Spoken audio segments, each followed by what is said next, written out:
Welcome everyone. If you can just find a seat or somewhere to stand, there's a few more seats down here.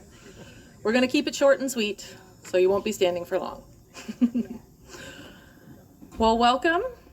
My name is McArthur, and I had the immense honor of calling Jane my grandma-in-law.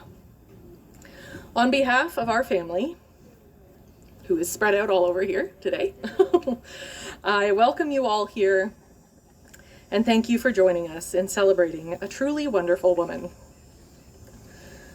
One of the things I admired most about Jane was her ability to stay in the present moment. This was something she actively practiced, not spending much time ruminating on the past or worrying about the future, but living in the present and soaking up all that life had to offer. So, it didn't come as a surprise that she wanted to include a meditation in her celebration of life. And since that just so happens to be a specialty of mine, I invite you all now to join, don't worry, it won't be long, in a brief meditation to help us all be present in this moment. So you can go ahead and close your eyes if you feel comfortable doing so. Totally okay if you don't. There's no rules here. And taking a few slow, deep breaths, allowing yourself to relax, knowing that you are safe and surrounded by love. Take a moment to really tune in to your surroundings. Feel the warmth of the sun on your skin, the gentle breeze. Listen to the sounds around you. Now bring your attention to your breath. The rise and fall of your chest, and the gentle rhythm it creates.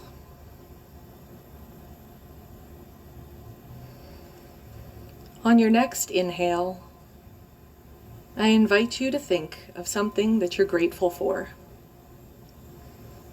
whether in this moment or life in general. And on your next exhale, let that gratitude sink into your mind and body.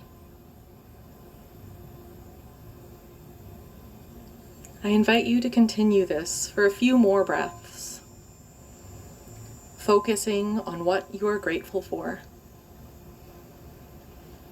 You may think of one thing with each breath, or many things. There is no right or wrong. Simply let yourself be filled with gratitude, because each day that we have on this earth is a gift. And we can always find something to be grateful for, even on our hardest days. This is what it means to be present, to find the gifts and blessings in every day.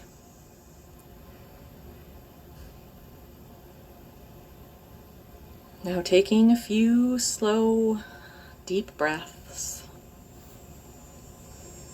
you can start to bring your attention back to your surroundings. You can even wiggle your fingers and toes if you'd like. And whenever you feel ready, you can open your eyes.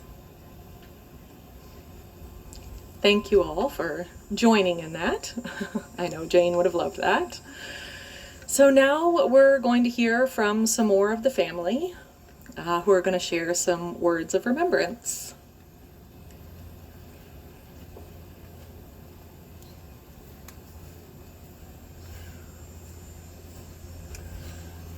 Hi, I'm Sean McArthur, Jane's son. I live in Toronto, and let me see here. In the mid-90s, Jane moved here to St. Mary's. So we communicate a lot by phone. And we had many phone conversations. Normally she would phone me about once a week. And then last year, Jane became ill, ended up in the hospital, and then it became a job for me to phone her. So the phone conversations weren't quite as varied, and they weren't as, they certainly weren't as political. They were much more focused on her and me and the families.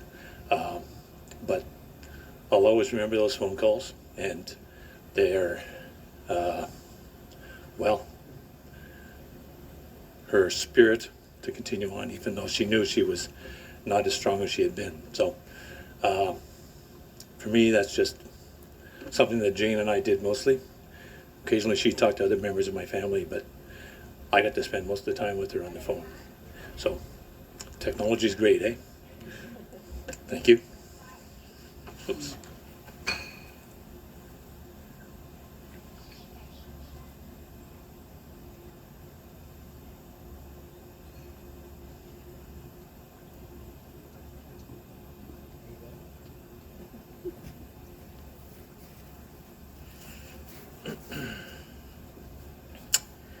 Hi everyone, I'm Corey. I'm my grandmother's oldest grandson. And first, on behalf of my family, I want to thank you for being here today, for celebrating Grandma's life with us, and for the quiet and faithful ways you've been part of her story. Your presence, your memories are a gift to our family. When I think of my grandma, the first word that comes to mind is gentle. Rarely do I remember her raising her voice with my brother and me. I think it was that same gentle demeanor that passed on to my dad and then to my brother and me, and now it's known in our family as a McArthur trait. And what a blessing that is. For my brother Mark and me, Grandma and Grandpa were almost a second set of parents. I remember them picking us up from school and taking us for frozen yogurt at the chocolate factory right under their apartment here in St. Mary's conveniently. Grandma gave us a stability and structure when we needed it most. As a young boy, reading was a real struggle for me. But Grandma was patient. She sat with me, encouraged me, and found ways to make work bear fruit. I still smile when I think of the summer she made me read every day, adding coins to a jar until I had enough money for that yellow Vagabond bike from Home Hardware. By the end of summer, I had two things. I had a new bike and the beginning of a joy for reading. And that joy of reading grew. Today, one of my favorite authors is Wendell Berry, whose writing blends nature, peace, and simplicity. Things Grandma valued and lived. There's a short poem of his that reminds me of her. It's called The Presence of Wild Things. It reads, "When despair for the world grows in me, and I wake in the night at the least sound, in fear of what my life and my children's lives may be, I go and I lie down where the wood drake rests in his beauty on the water, and the great heron feeds. I come into the peace of wild things who do not tax their lives with forethought of grief. I come into the presence of still water, and I feel above me the day-blind stars waiting with their light. For a time I rest in the grace of the world and am free." That poem captures what it's like to be with my grandma. Whether we were lying on a blanket under the trees, walking together just to walk, or simply sitting in her presence, there was a peace in her that created a peace in me. As I grew older and had more independence, I didn't spend as much time with my grandma, but she never lost her independence either. I remember her driving all the way to Hamilton to visit me at university, taking me out for dinner, or even driving me home. After Grandpa passed, she carried on with strength and quiet determination. In her later years, I tried to meet her for lunch, though not as often as I wish I had. She always ordered soup and chocolate milk, which in my opinion is more like ordering 2 drinks than a meal. But Grandma never let what was typical get in the way of what she wanted. As an adult, I often confided in her I shared some of the struggles from our childhood and the difficulty of letting go of old resentments. She would listen and often say, "Let go and let God." At the time, it seemed too simple. But as I matured and as my walk with the Lord deepened, I came to understand the wisdom in those words and the blessing of forgiveness. When someone passes from our lives, they leave behind a void. I will miss my grandma, but I'm grateful too, because I see her gentleness in myself, and I see it in my kids. What a blessing that is. She was a joy to be with, and she'll be deeply missed. I want to thank you again for being here today to remember and celebrate her life with us.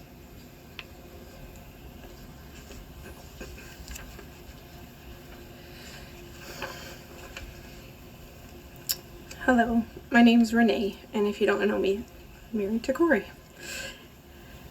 As many of you know, Jane sometimes wrote poems, so I'd like to share a little free verse poem that I wrote as a tribute to Jane that will hopefully show what she meant to me and the role that she played in my life. It's called "Thank You for Being." The last time we sat together, I found myself saying thank you. Thank you for welcoming me so easily and so completely into a family that was already yours. Thank you for your kindness, for your gentleness, and the way you brought stability through the years of Corey's life as a boy, as a man, always knowing he could lean on you. You didn't answer with many words. You never needed to. You just looked at me and smiled and said thank you for just being. So open-ended, so all-encompassing, so perfectly you. I've always used more words than you, maybe far too many sometimes. You taught me that wisdom doesn't always need a long explanation, but you never made me feel like too much. You just listened and smiled, and then gave an answer that said everything in so few words. You were a teacher in so many ways, not only in the classroom, but in how you lived. Curious, attentive, always asking about my work and my students and my choices. When I chose to stay home with my children, you didn't measure it by status or salary. You saw its weight and its worth. You joked with me about it being the hardest, lowest paying job I could find. But you lifted me up with your encouragement, naming the value in what I was doing. You helped me remember it mattered. It isn't common, perhaps, to feel such a connection to a husband's grandmother, but to know you was to love you, and more than that, to feel loved by you. Your welcome was wide, your spirit free, your presence gentle. To be in your company was to feel seen, to feel steady, to feel at home. And so now I say, in many more words than you ever needed, thank you just for being.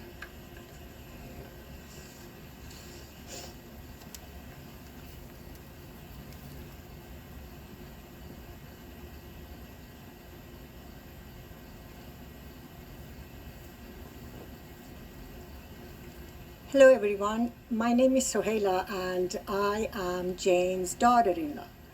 But in truth, our relationship was never like a daughter-in-law and mother-in-law. She was truly my best friend. When I first met Jane, I was obviously very anxious to meet her for the first time. As we were sitting at the dinner table, she started a conversation, not where I come from, who my family is. She simply asked me, "How do you like it here?" That was a great icebreaker. And after that, she started talking about, "Do you believe in out-of-body experience?" And I'm like, where did that come from? That was like, okay, I didn't expect that. She just started talking. Have you ever sitting down, picture yourself up there? And I thought, oh, this is interesting. I can truly be friends with this beautiful lady. We had many, many memories together. We, with our young kids, go camping. And one of them that stands out is when my older son, Robert, was 2 years old. Corey, Mark, Carol, Jane and I, we decided to go camping. Of course, when we got there, it started to rain. But lovely Carol decided we have to pitch the tent. We did that, and I remember Jane and I and Robert, being only 2 months old, stuck in a small tent with a puddle under us. So I'm on my knees, twirling with a baby in my arms, and there is Jane laughing her head off. I thought, I'm glad you find this amusing. And don't forget, this was my very first camping experience in Canada. So in the morning, we get out of the tent. There is Corey smiling, says, I had a very good night's sleep, because he had the whole tent to himself, but unlike other us. But Jane made it all like nothing bad happened. It was good to be together. It was nice to spend time with family, and that's what Jane was. Jane tried to look past that. Negativity is bad energy. Let's make the best of what we have and enjoy the time we have together. Jane, my love, it has been the honor of my life to know you as someone who left family behind, come here. I am so grateful that I have a good mom, but I had even better mother-in-law. Thank you all for being here.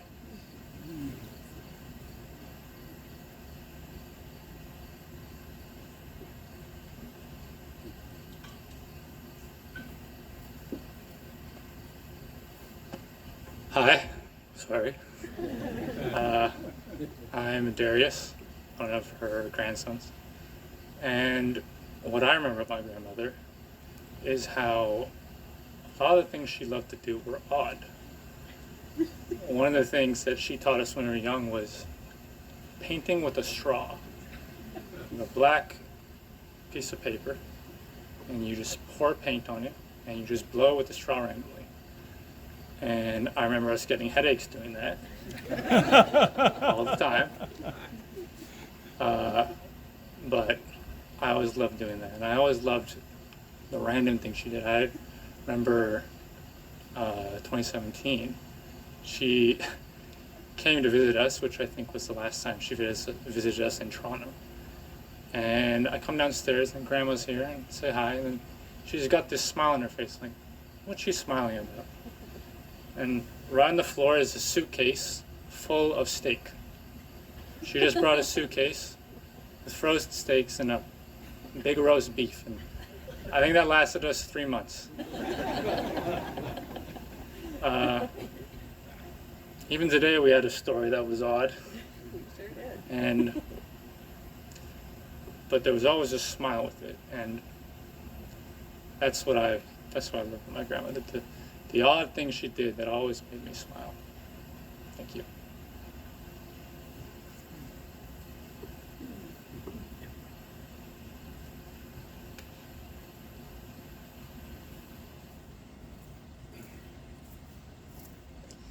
Hello, I am Daniel. I am the youngest of Jane's grandsons.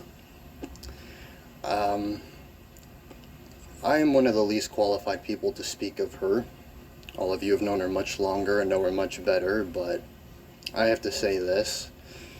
Whenever my parents would tell me we're going to St. Mary's to see Grandma, I was immediately happy.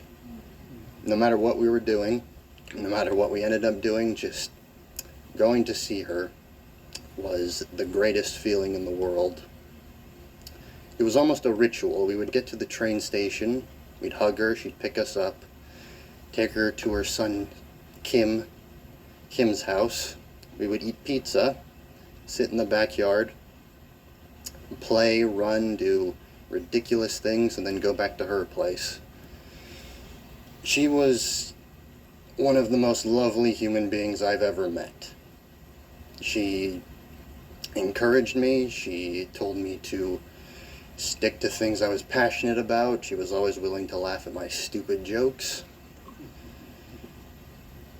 And as my brother has already mentioned, one thing she loved and one thing she taught us was painting. Right behind my seat at the dinner table back home is one of her beautiful water paintings. I attempted to recreate that once and failed miserably, but that's okay. But she would have never laughed at me. She would have never made me feel bad about that because she encouraged immense positivity in everyone. Last month when I went to see her for the last time, I regretfully did not cry because I couldn't comprehend that this is the last time I would see my grandmother. But I'm trying not to cry right now.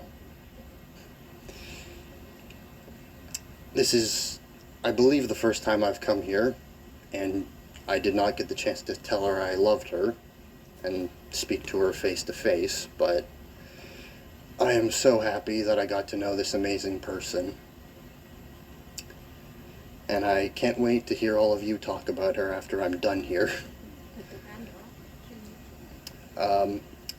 Before I go, I need to say something.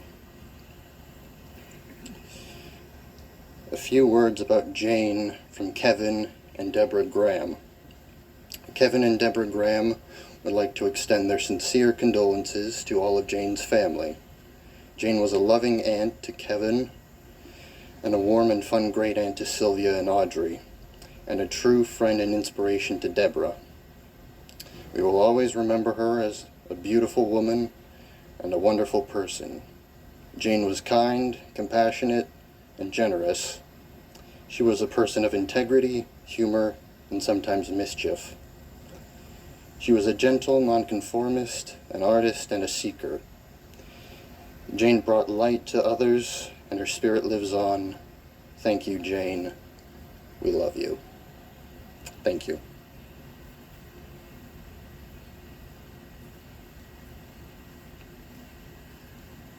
Thank you, everyone. Just a few more things to share.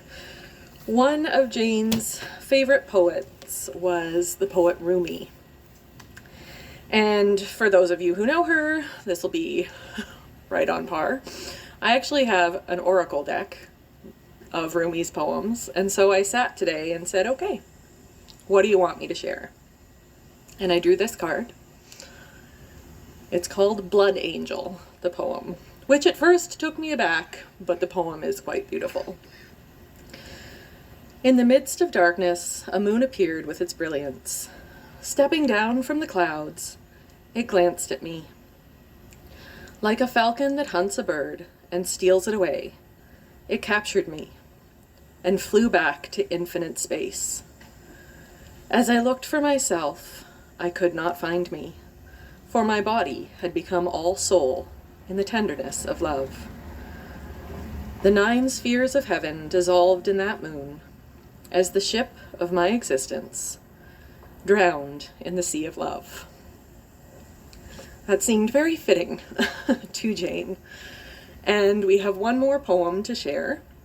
One of Jane's dearest friends, Eoin Grover, wrote several books, but this was Jane's favorite book that she would read every day.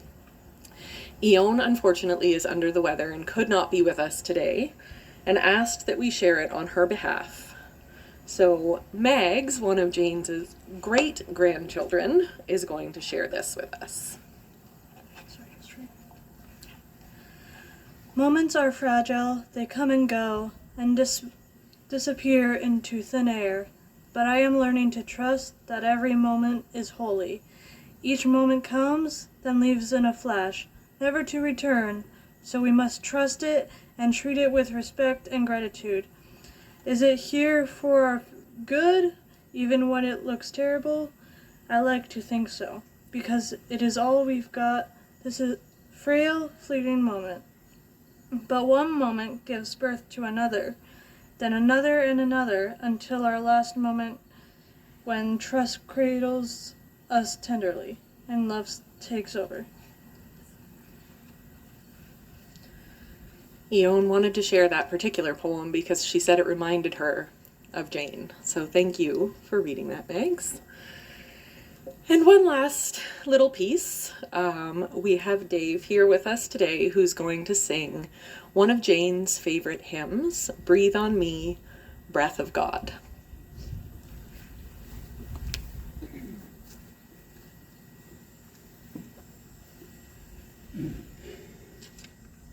Hi.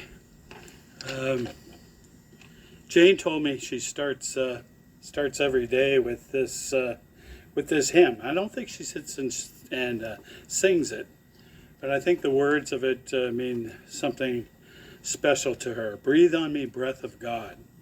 And the song, I'm not sure exactly what it means to Jane. In fact, today I'm really not sure what this meant to Jane. She loved this song. The song does talk about a life, though. Life coming in a greater degree. And I think of the creation story where God breathed into man and the breath of life into him, and he became a living soul. And Jesus came along and said, I come to give you life. I come to give life to the people who are alive. You know, he said, but life more abundant. So I think that Jane found a more abundant and full life in the words of this song. And she certainly displayed that with the life that she lived. Breathe on me, breath of God. Fill me with life anew, that I may love what thou dost love, and do what thou wouldst do. Breathe on me, breath of God, until my heart is pure, until with thee I will one will to do and to endure. Breathe on me, breath of God, till I am wholly thine, until this earthly part of me glows with thy fire divine. Breathe on me, breath of God, so shall I never die, but live with thee the perfect life of thine eternity.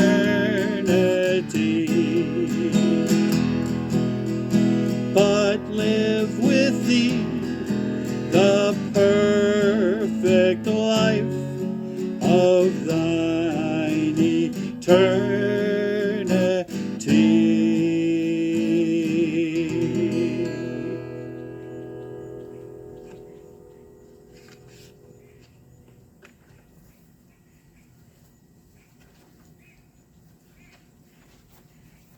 Thank you so much, Dave. That was beautiful. I can see why she loved that one. So that brings the formal portion of this afternoon to a close. But as Daniel mentioned, we really look forward to hearing and chatting with each of you what Jane meant to you, the memories that you shared. So please stick around. There's food and coffee and tea. The bar is open, and we just invite you to enjoy in this beautiful afternoon together with us, sharing and remembering a truly beautiful woman. Thank you.